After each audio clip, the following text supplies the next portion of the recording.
kay Ibarra na kami ay makikita sa puntod na kanyang nuno sa araw ng Noche Buena. 2 araw na nakakaraan ng aking siyang itakas. 2 araw na rin ako walang kain, walang tulog. Wari ko'y hindi ko na kaya. Nanghihina na ako. Tayo pa kayo muling magkikita. Inay! Inay! Inay! Inay! Inay! Inay! Inay! Inay! Inay! Inay! Inay! Inay! Anong nangyari sa iyong inay? Ang inay ko! Tulungan mo ako, Ginoo! Makinig ka. Marahil, hindi na ako umagahin.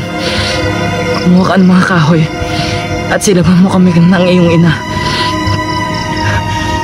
Magukay ka rito at hanapin ang aking kayamanan at gamitin mo ito sa iyong pag-aaral.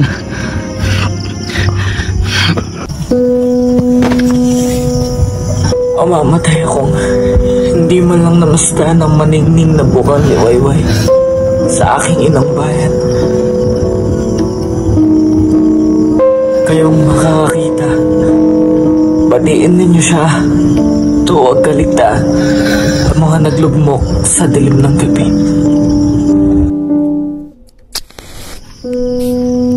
Oh, Diyos ko, bakit nangyayari sa akin ang inay ko?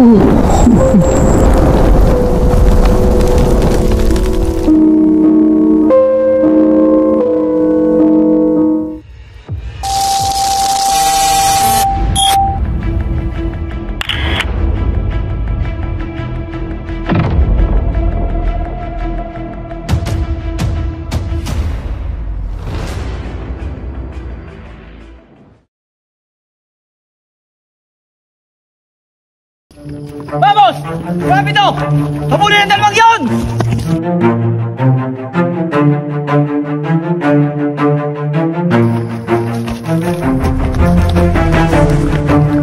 Kailangan na natin makatakas dito, Ginoong Ibarra.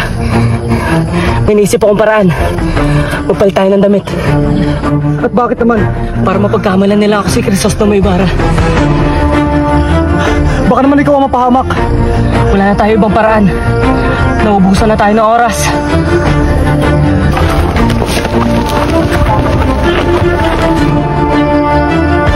Tara, senyor.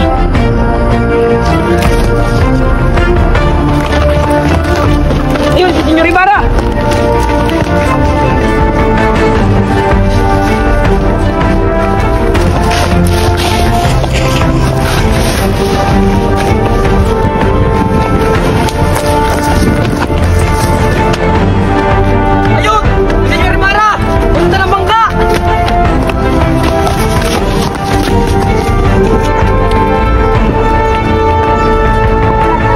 Natin pang Ginoong Ibarra. Sumakay ka na sa bangka, Ginoong Ibarra. Magtago ka sa ilalim ng mga palapa para hindi ka nila makita. Teka, paano ka, Elias? Huwag mo na ako kalalahanin, Ginoong Ibarra. Basta! Elias, mag-ingat ka. Vamos! Rapido!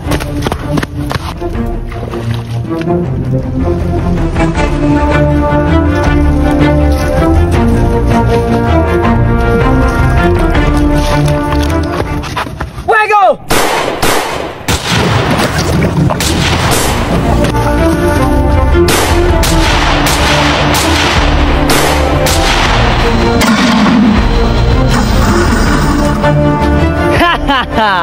Kala mo siguro di kami sintado, Senyor Ibarra.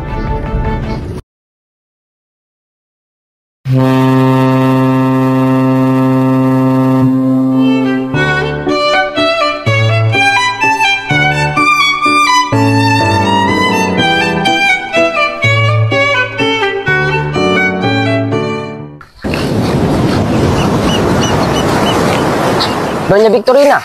Oh, Kapitan, bakit kay bagal ng takbo at hindi tulinan? Kung ating bibilisan, ay lalagos tayo sa mga palayan. Ang lunas ay napakadali. Hindi ko mawari kung bakit wala nakaisip nito. magbukas ng bagong ilog gawa sa kanal sa Maynila at sarahan ng dating ilog Pasig. Ngunit Ginoong Simon, saan ka kukuha ng sapat na pondo upang ipangbayad sa mga manggagawa? Hindi na kailangan Don Custodio, pagkat mga bilanggo ang gagawa. Ngunit walang sapat na bilanggo. Kung gayoy, hayaan natin ang mga mamamayang magtrabaho, bata man o matanda. Ngunit kaguluhan lamang ang maidudulot niyan. Ang lupaing ito ay marami ng beses nagkimagsik dahil sa sabi nito. Ito hindi na muli mangyayari, Padre Salvi. At kayong mga praile, anong silbi kung maghihimagsik ang bayan? Itigil nyo ang pagsasalta ng kahangalan?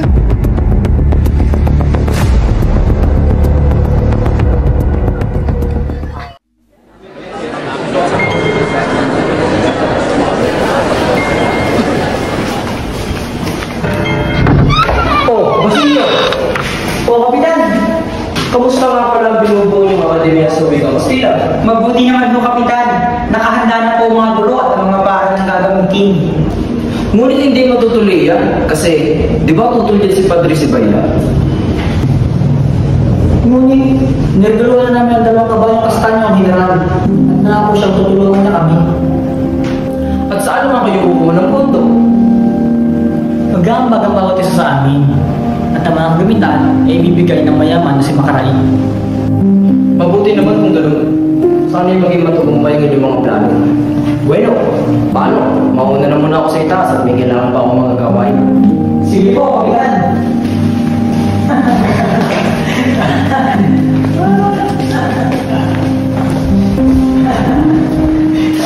Tila hindi nagkakatuwaan kayo dyan. Pwede ba akong sumali? Ayos lang, Senyor Simon. Itinagagalak pa namin. Bueno, baka gusto nyo akong saluhan ng serbesa doon. Tayo uminom. Maraming salamat, Ginoo. Ngunit hindi kami umiinom ng alak. Hindi umiinom? Sabi nga ni Padre Camora, masama ang puro tubig ang iniinom. Pabatid nyo rin kay Padre Camora na kung tubig na lamang ang iniinom niya kaysa sa alak, mas ikakabuti pa ng lahat. Alam naman natin na ang tawag sa ating mga Pilipino ay tubig at ang mga Kastila naman ay apoy. At alam naman natin na tubig ang pumapatay sa apoy. Ganun ba? Kailan naman mangyayari ang kawabalaghan na ito? Ito hindi kababalaghan, Senyor. Ito'y batas ng kalikasan. Bueno, pato na ako. Parang napakatapang mag-uwi, Senyor Simon.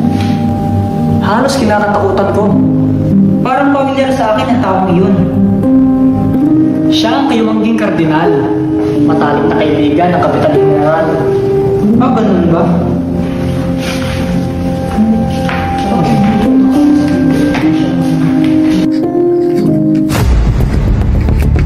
Pagpamanan niyo po, Kapitan. Ngunit alam niyo po ba kung saan banda ng Lawan namatay ang isang nagngangalang Ibarra, Gibara o Ibarra? Yun nga ba yun? Ibarra? Crisostomo Ibarra? Ngunit, asan ba siya? Ayon sa mga kawal, Fuego!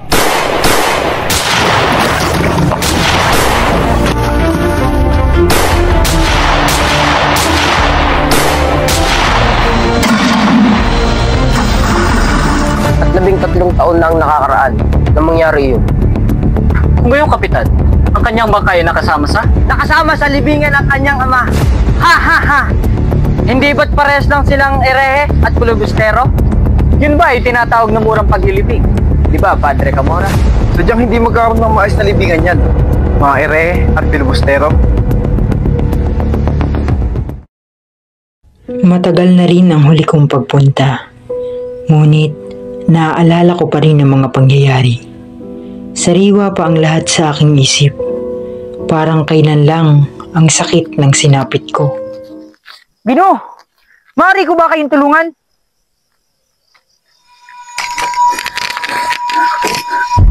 Ano ginagawa mo sa pumunta ito? Kung inyo pong magugurita, 13 taon na po nakakalipas. Dito rin po mismo sa lugar na ito, una tayo nagkakilala. At kung hindi po ako nagkakamali, isang taong pinalagay kong dakila at akala ng lahat ay patay na. Isang napakalaking lihim ang iyong nalaman. Isang lihim na maaari mong mapahamak. Hindi ko ba naisip yan? Na maaari ka masaway sa akin mga kamay. Totoo. Naglagalag ako at nagsikap makaipon ng maraming salapi upang maisagawa ang aking plano. Nagbalik ako upang ibagsak ang masamang pamahalaan. Padaliin ang pagkasira nito kahit dumarak maraming dugo. Hindi ko lubos maisip na ang laso na naiwan ay tuluyan na kumalat sa lipunan. At ang kabataan, wala nang ibang ginawa kundi sumunod, magpaalipin, at hindi pinapakinggan. Nagkakamali ka, Ginoong Simon. Kung hindi nag-aaral ng wikang Kastila mga kabataan, hindi tayo papakinggan ng pamahalaan. Ang wikang ito ang tuluyang magbubuklod sa ating mga Pilipino. Isang pagkakamali. Aanin natin ang wikang Pilipino. Itatago lang ng wikang Kastila ang ating pagkatao at ating mga karapatan. Nagkakamali ka ng iyong iniisip, Ginoo. Lalo kayong magiging alipin sa sarili niyong bayan. Sa halip ay tulungan mo ako. Gamitin mo ang iyong lakas sa kabataan upang labanan ang lihis na akala. Iyan ang dahilan kung bakit ikaw ay nais ko mabuhay pa. Ginoo, napakalaki kong karangalan na mapagtapatan ng inyong mga balak. Ngunit, hindi ko magagawang gampanin ang inyong mga hangarin. Ang gusto ko lamang ay makatulong sa aking mga may sakit na kababayan. Kahit hindi ka pa handa sa aking hinihintay na pag-asa, sa araw na magbago ang iyong paniniwala, ipuntahan mo ako sa aking tahanan sa eskwela at paglilingkuran kita na. Pag-isipan ko muna, Ginoo.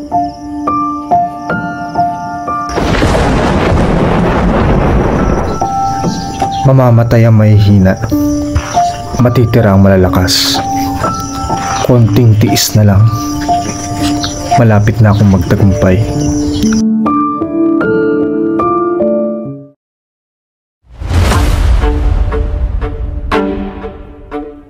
Yung pahintulutan yan, Gobernador General. Ang mga namumuno sa kanila ay mga batang radikal ang isip. Isa sa mga ito ay si Isagani. Ngunit si Isagani ay isang mabuting tao. Sa tingin ko'y dapat pagbigyan ng mga estudyante. Ano sa palagay mo, Simon? Alalahanin niyo, General, na ang wika ay isang makapangyarihang sandata. Pobres estudiantes.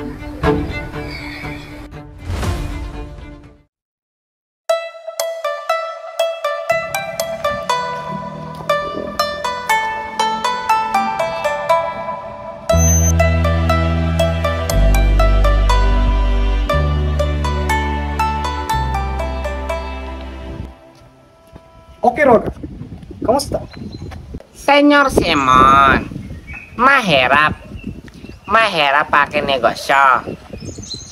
Anong mahirap? Niligtas kita mula sa mga opisyal na humingi sa iyo ng salapi. Pinautang ko sila para hindi ka nila abalahin. Pero Senyor Simon, marami din may utang sa akin na di ko masingil. Kung gayoy, ilapit mo sila sa akin. Siya nga pala, Kiron. May papasok ko sa iyong mga armas. Ilagay mo ito sa kamali. Ngunit, mahirap at mapanganib yan, Senyor Simon. Huwag kang matakot. Akong bahala. Naunawa mo ba, Kiroga? O siya. Ikaw na bahala dyan, ah. Basta ako hindi sabit.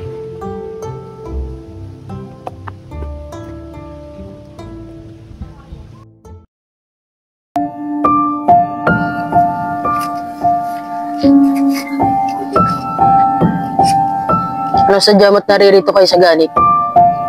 Narito po ako upang makiusap tungkol sa aming panig, Ginoong Pasta. Kung tungkol yan sa pagtatayo ng wikang Kastila, kung tayo kayo wag na tayo makialam. Hindi naman po namin nais na maligay sa kagitan, Ginoo. Paumanhin. Ngunit hindi pa rin ako pumapayag. Masyado itong peligroso.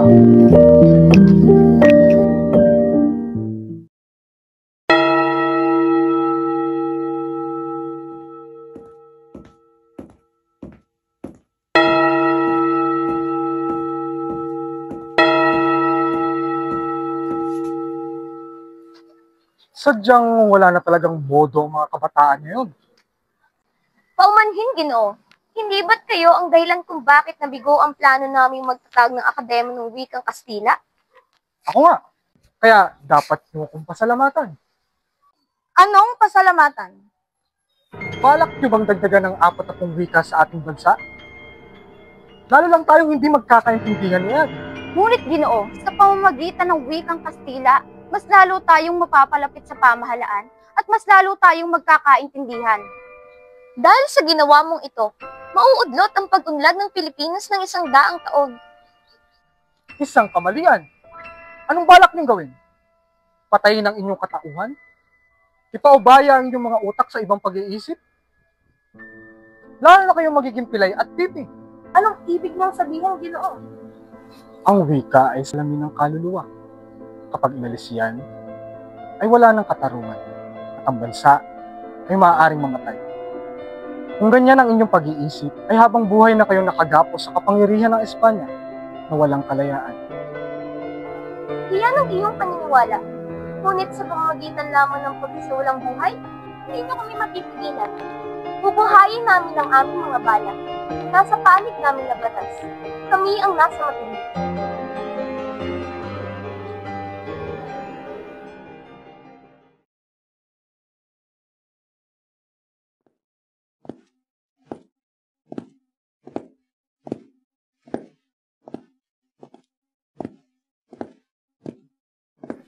Oh, Senyor Simon! Maupo muna po kayo. Kamusta na si Kapitan Tiago? Mahina na ang pulso. Mahina na rin kumain. Tuluyan ang kumalat ang lason sa kanyang katawan. Ano nga ho ba ang pakay niyo, Senyor Simon? Naparito ako para sa dalawang bagay. Ang kinabukasan mo o ang kamatayan mo. Sa panig ng inaapi o sa panig ng inaapi. Sa panig ng nangaapi o sa panig ng inaapi? Yan ang hindi ko alam. Magpasya ka. Kailangan mo na mag-desisyon ngayon. Sa loob lamang ng 1 oras ay mag-uumpisa na ang himagsikan. At bukas, wala nang universidad. Wala nang mag-aaral. At wala na rin magpapahirap. Ngunit ang paghihimagsik ay pagpapatiwakal. Paghihimagsik lamang ang tanging pag-asa. Nasa karunungan ang pag-asa. Subalit karunungan lamang ang walang kamatayan. Nawawalan ka na ng prinsipyo at sariling pagkatao, Basilio.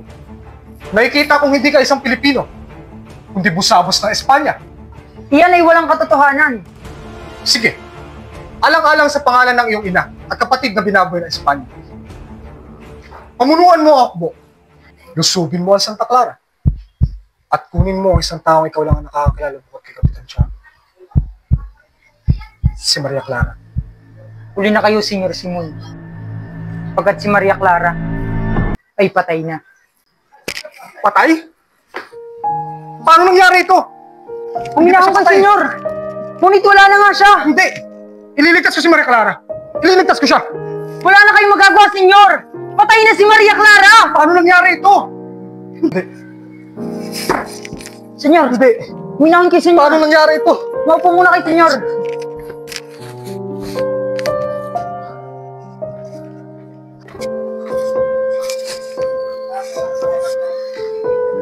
Namatay siya nung ika-6 ng hapon. Naparoon ako sa kumbento upang makagalita. Nang sabihin nila ang lahat sa akin. Pagbalik ko ay mayroon ng liham galing kay Padre Salvi na siya namang ipinadala kay Kapitan Tiago at naging dahilan kung bakit nagwala ang kapitan. Wala tayong magagawa kundi tanggapin ang katotohanan. Hindi. Hindi maaari ito. Senyor!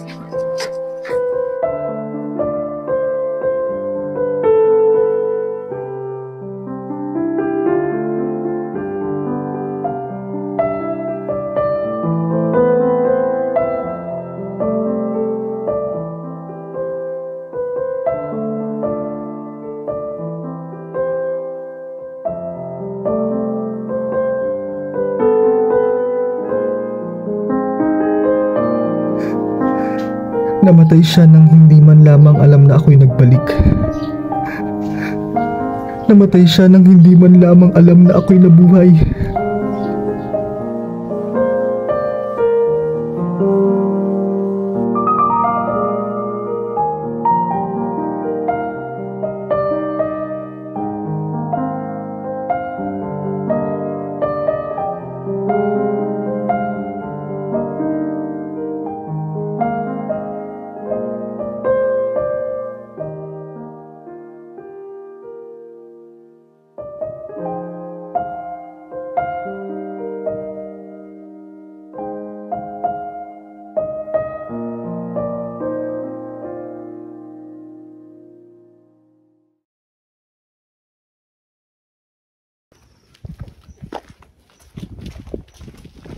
Basilio, abulin niyo ang reheng yan!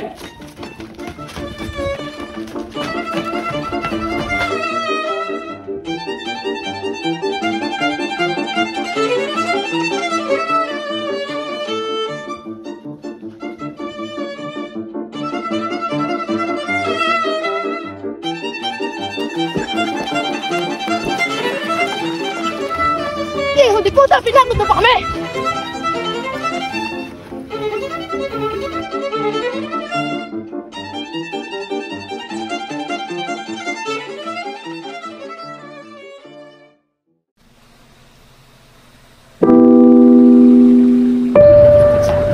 Mahal ko! Aking sinisinta. Ano ginawa nila sa'yo? Pinitila ako sa kulungang ito sa pagkakalang ako isang urehe.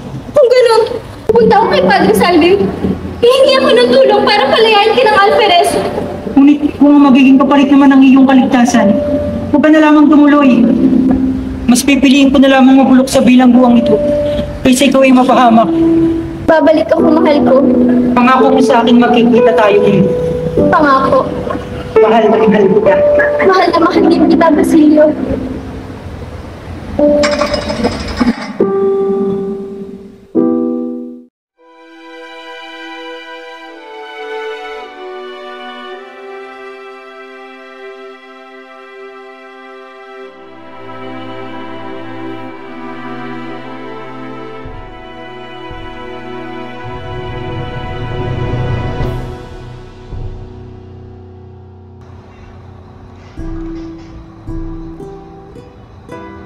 Magandang araw po, Padre. Opo ba, Senyora? May nakita. Opo ba?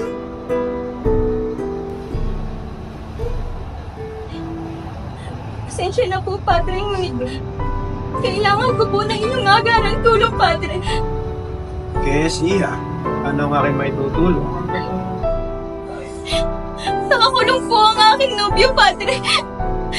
Pero napagbintangan lamang po siya. Padre, desperado na po ako sa inyong tulong. Sige na po. Nagmamakaawa po ako, Padre. May maaari kitang tulungan, Iha. Susulat ako kay Alvarez. At bukas na bukas, pagsikat ng araw, makakalayan siya. Kahit ano po, Padre. Para lang sa akin ni Pobre. Bueno, sumunod ka sa akin at matutupad ang iyong kahilingan. Padre! Padre!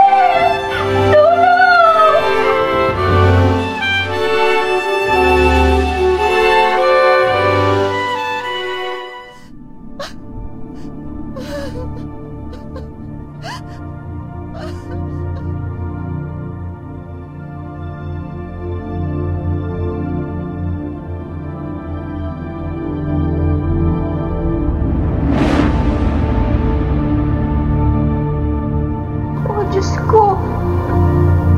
Bakit nangyari ito sa akin? Anong kasalanan ko? Hindi ba't ang tanging hiling ko lamang ay mapalaya ang aking mahal? Ang aking mahal na si Basilio. Ang dumi ko. Ang dumi-dumi ko. Wala na akong karapatan. Walang karapatang mabuhay ang isang babaeng katulad ko.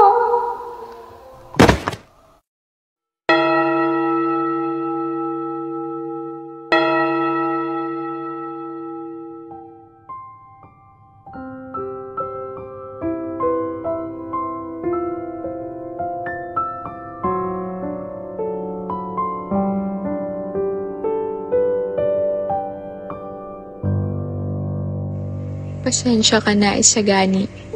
Pinaramdam mo man ang tunay na pag-ibig sa akin. Ngunit kailangan kong pumili ng mapapangasawa na makakabuhay sa babaeng katulad ko.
isang malaking plano na naghihintay sa ating masigit.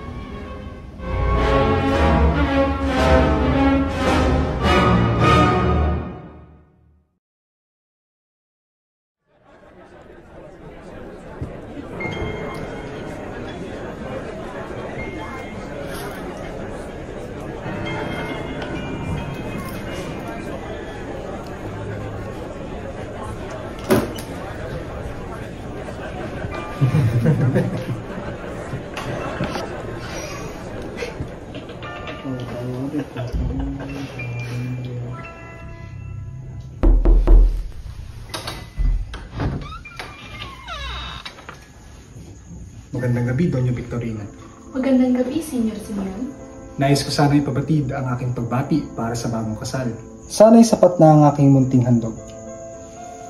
Maraming salamat sa iyong pagdalo, Senyor Simeon, at ito sa magandang lampara. Ngunit, hindi ka ba dadalo mamaya sa kainan? Naisin ko man ngunit marami pa akong kailangan daluhan.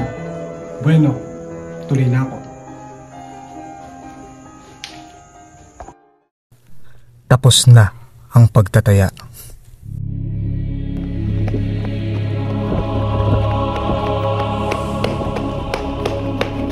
O, Senyor Simon!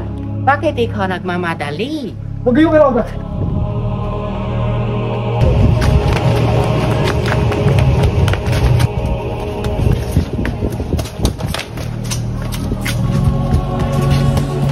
Sinani, huwag ka nang tumuloy pa. Hindi maaari, kaibigan. Kailangan ko makita si Paulita sa huling pagkakataon. Makinig ka ng mabuti, Sagani.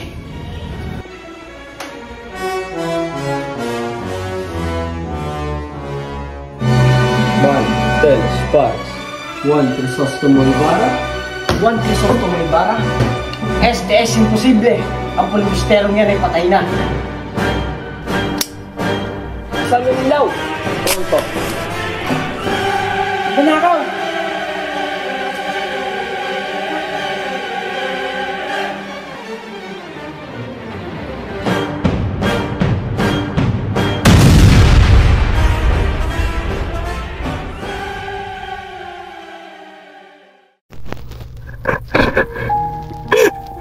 Lahat ng paghihirap at sakripisyo ko upang may sakatuparan ng aking mga plano ay tila nasayang lang.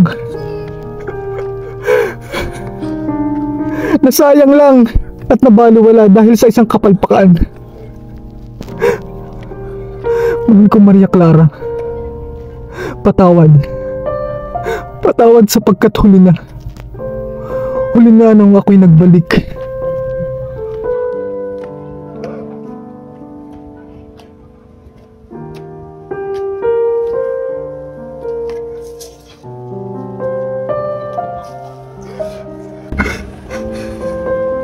Bakit ako nabigo?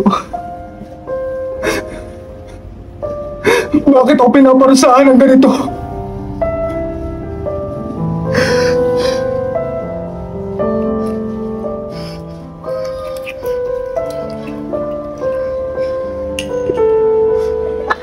Tapos na ang aking misyon.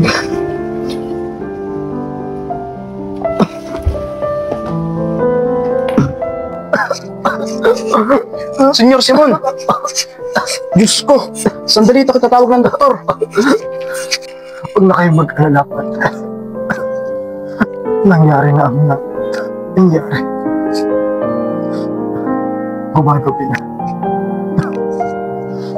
Nais ko po sanang ipagtapat sa inyo ang aking lihim. Handa akong makinig, Senyor Simon. Totoo naman pong may Diyos na gumagabay sa atin, hindi mo ba? Oo, Senyor Simon. At ang Diyos ang tumutulong sa atin kapag wala tayong mapunta.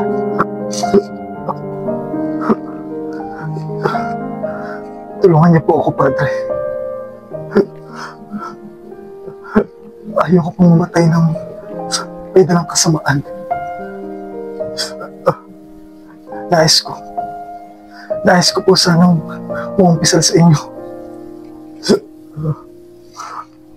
Handa akong makinig, Senyor Simon. Pinalo ko po lahat ng ito. Dahil galit na galit ako sa mundo noon. Nagbalik ako upang maghiganti. Maghiganti sa lahat ng mga umapi sa akin.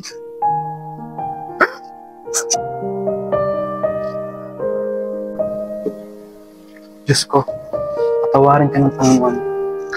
Anak, palagi mong tatandaan na ang buhay ay hindi lang puro masaya.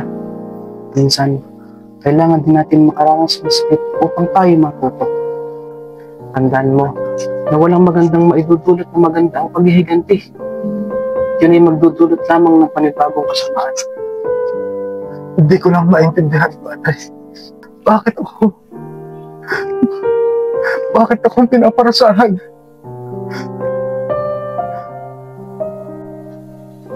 Hindi ka niya pinarurusahan, anak. Yan ay pagsubok lamang na kailangan mong lampasan. Hindi ka niya bibigyan ng pagsubok na hindi mo kayang mapaglabanan. Naiintindihan ng Diyos na ikaw ay naipit lamang sa isang pot galit sa iyong puso, kaya mo nagawa ang ganitong mga bagay. Palagi mong tatandaan na meron kang matututunan sa buhay. At ang mga pangyayari sa plano mo, ginusto ng Diyos na hindi natuon sa katuparan dahil alam niyang ito'y hindi mabuti. Maraming salamat, Tatay.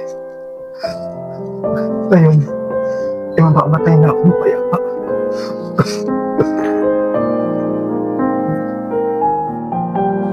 Ang kayamanan ang siyang nagiging lason sa lahat ng tao. Ito ang nagpapabulag at nag-uudyok na gumawa sila ng kasalanan. Kung may taong nangangailangan ng mas malinis na hangarin, ipahintulot ng Diyos na ikay matagpuan. Samantala, diyan ka muna sa ilalim ng dagat kung saan hindi makakapalugit ang kasamaan.